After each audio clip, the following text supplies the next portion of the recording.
जय श्री राम, राधे राधे। स्वागत है आपका मेरे चैनल में। आशा करती हूँ आप सभी स्वस्थ रहेंगे। वाल्मीकि मुनि द्वारा रामायण काव्य में निबद्ध विषयों का संक्षेप से उल्लेख आज हम तृतीय सर्ग में आरंभ करेंगे। कल द्वितीय सर्ग हमारा पूरा हुआ, तो आप श्रवण कीजिए आज तृतीय सर्ग को। नारद जी के मुख से धर्म, अर्थ एवं काम रूपी फल से युक्त हितकर तथा प्रकट और गुप्त संपूर्ण रामचरित्र को, जो रामायण महाकाव्य की प्रधान कथा वस्तु था, उसे सुनकर महर्षि वाल्मीकि जी बुद्धिमान श्री राम के उस जीवन व्रत का पुनः भली भांति साक्षात्कार करने के लिए प्रयत्न करने लगे। वे पूर्वाग्रह कुशों के आसन पर बैठ गए और विधिवत आचमन करके हाथ जोड़े हुए स्थिर भाव से स्थित हो योग धर्म के द्वारा श्री राम आदि के चरित्रों का अनुसंधान करने लगे। श्री राम, लक्ष्मण, सीता तथा राज्य और रानियों सहित राजा दशरथ से संबंध रखने वाली जितनी बातें थी, हंसना, बोलना, चलना और राज्य पालन आदि जितनी चेष्टाएं हुई, उन सब का महर्षि ने अपने योग धर्म के बल से भली भांति साक्षात्कार किया। सत्य प्रतिज्ञ श्री रामचंद्र जी ने लक्ष्मण और सीता के साथ वन में विचरते समय जो जो लीलाएं की थी, वे सब उनकी दृष्टि में आ गई। योग का आश्रय लेकर उन धर्मात्मा महर्षि ने पूर्व काल में जो जो घटनाएं घटित हुई थी, उन सबको वहां हाथ पर रखे हुए आंवले की तरह प्रत्यक्ष देखा। सबके मन में प्रिय लगने वाले भगवान श्री राम की संपूर्ण चरित्र का योग धर्म के द्वारा यथार्थ रूप से निरीक्षण करके महाबुद्धिमान महर्षि वाल्मीकि ने उन सबको महाकाव्य का रूप देने की चेष्टा की। महात्मा नारद जी ने पहले जैसा वर्णन किया था,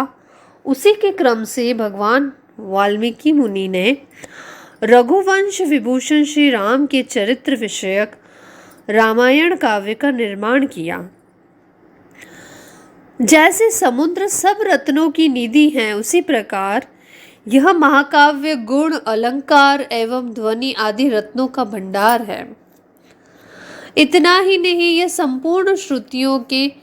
सारभूत अर्थ का प्रतिपादक होने के कारण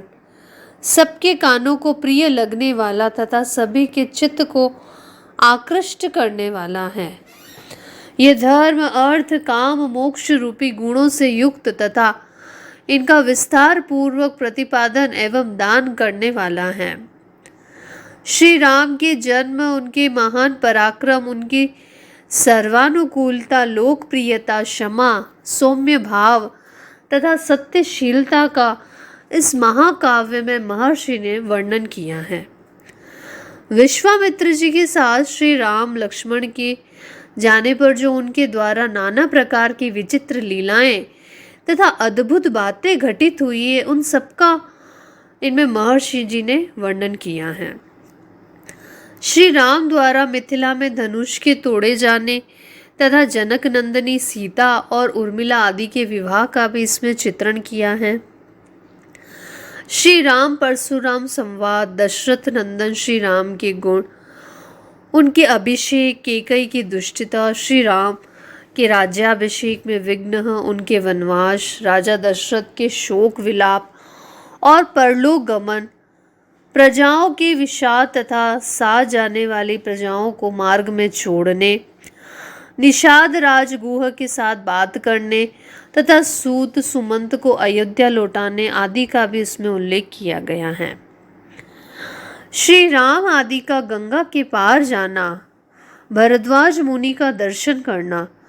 भरद्वाज मुनि की आज्ञा लेकर चित्रकूट जाना और वहाँ की नैसर्गिक शोभा का अवलोकन करना, चित्रकूट में कुटिया बनाना, उनमें निवास करना, वहाँ भरत का श्री राम से मिलने के लिए आना, उन्हें अयोध्या लौट चलने के लिए प्रसन्न करना, श्री राम द्वारा पिता को जलांजलि दान, भरत द्वारा अयोध्या के राज सिंहासन पर श्री रामचंद्र जी की श्रेष्ठ पादुकाओं का अभिषेक एवं स्थापन। नंदीग्राम में भरत का निवास, श्री राम का दंडकारण्य में गमन, उनके द्वारा विराट का वध, सरभंग मुनि का दर्शन, सुतीक्ष्ण के साथ समागम, अनुसुईया के साथ सीता देवी की कुछ काल तक स्थिति, उनके द्वारा सीता को अंगराग समर्पण, श्री राम आदि के द्वारा अगस्त्य का दर्शन, उनके दिए हुए वैष्णव धनुष का ग्रहण, शूर्पणखा का संवाद, श्री राम की आज्ञा से लक्ष्मण द्वारा उसका रूपकरण करना, मतलब उसकी नाक और कान को काट देना, श्री राम द्वारा खरदूषण और त्रिशिरा का वध, शूर्पणखा के उत्तेजित करने से रावण का श्री राम से बदला लेने के लिए उठना, श्री राम द्वारा मारीच का वध करना, रावण द्वारा विदेन नंदिनी सीता का हरण करना, सीता के लिए रघुनाथ जी का विलाप, रावण द्वारा गृहराज जटायु का वध, श्री राम और लक्ष्मण की कबंध से भेंट, उनके द्वारा पंपा सरोवर का अवलोकन, श्री राम का सबरी से मिलना और उसके दिए हुए फल मूल को ग्रहण करना, श्री राम का सीता के लिए प्रलाप, पंपा सरोवर के निकट हनुमान जी से भेंट, श्री राम और लक्ष्मण का हनुमान जी के साथ ऋष्यमुख पर्वत पर जाना, वहां सुग्रीव के साथ भेंट करना, उन्हें अपने बल का विश्वास दिलाना और उनसे मित्रता स्थापित करना, बाली और सुग्रीव का युद्ध, श्री राम द्वारा बाली का विनाश, सुग्रीव को राज्य समर्पण, अपने पति बाली के लिए तारा का विलाप, शरद काल में सीता के लिए सुग्रीव की प्रतिज्ञा, श्री राम का बरसात के दिनों में माल्यवान पर्वत के प्रस्त्रवण नामक शिखर पर निवास करना, रघुकुल से श्री राम का सुग्रीव के प्रति क्रोध प्रदर्शन, सुग्रीव द्वारा सीता जी की खोज के लिए वानर सेना का संग्रह, सुग्रीव का संपूर्ण दिशाओं में वानरों को भेजना और उन्हें पृथ्वी के द्वीप समूह आदि विभागों का परिचय देना, श्री राम का सीता के विश्वास के लिए हनुमान जी को अपनी अंगूठी देना, वानरों को ऋक्षबल का दर्शन, उनका प्रयोवेशन, प्राण त्याग के लिए अनशन, संपाति से उनकी भेंट और बातचीत, समुद्र लंघन के लिए हनुमान जी का महेंद्र पर्वत पर चढ़ना, समुद्र को लाघना, समुद्र के कहने से ऊपर उठे हुए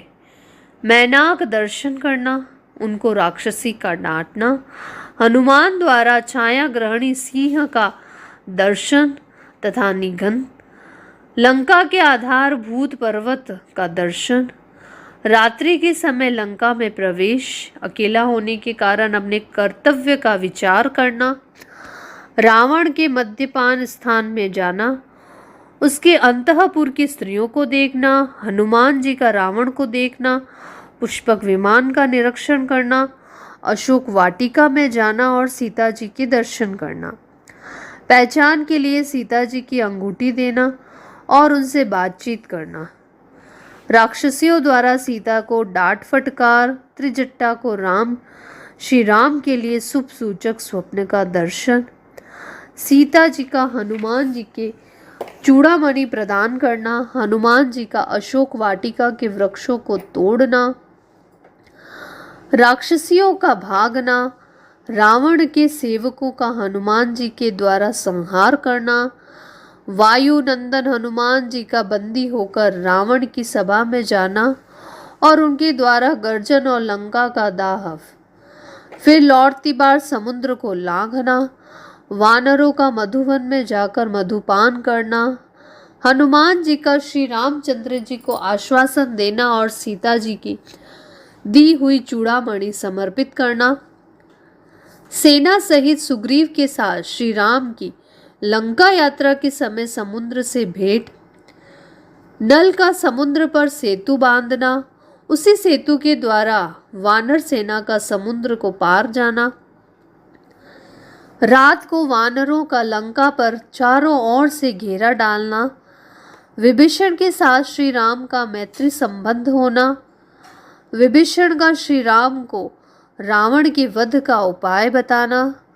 कुंभकर्ण का निधन, मेघनाद का वध और रावण का विनाश, सीता की प्राप्ति, शत्रुनगरी लंका में विभीषण का अभिषेक, श्री राम द्वारा पुष्पक विमान का अवलोकन